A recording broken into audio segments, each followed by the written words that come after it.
In today's video, I'm going to teach you how to add a shortcut to a file in Google Drive.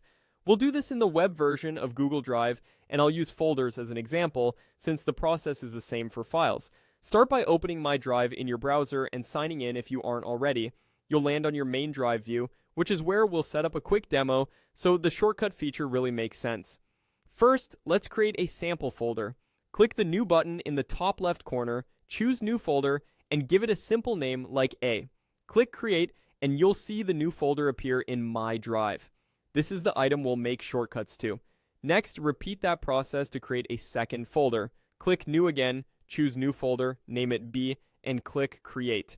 We'll use B as the destination to hold a shortcut so you can see what it looks like inside another folder. Now select the folder you want a shortcut for, our folder A.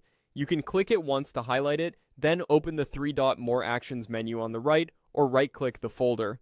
From the menu, look for Organize, then choose Add Shortcut.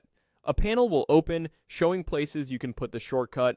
You'll see options like Suggested Locations, Starred, and My Drive. To add a shortcut to the main area of your drive, choose My Drive in that panel and click Add.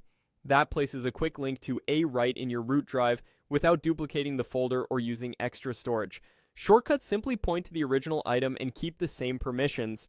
If instead you want the shortcut inside another folder, let's place it in BUM. Again, open the More Actions menu on folder A, go to Organize, and click Add Shortcut. In the Destination panel, you can use Suggested or Browse to find folder B. Select B, then click Add. To confirm it worked, open the B folder by double-clicking it. You'll see the shortcut to A inside. It's marked with a small arrow on the folder icon, so you can tell it's a shortcut, not a copy. When you open it, you're viewing the original A, so any changes happen in one place. A few quick tips as you wrap up. Shortcuts don't count as duplicate files. They respect the original sharing settings, and if you delete a shortcut, you're only removing the pointer, not the original item. That's it. Your shortcut is created and ready to use.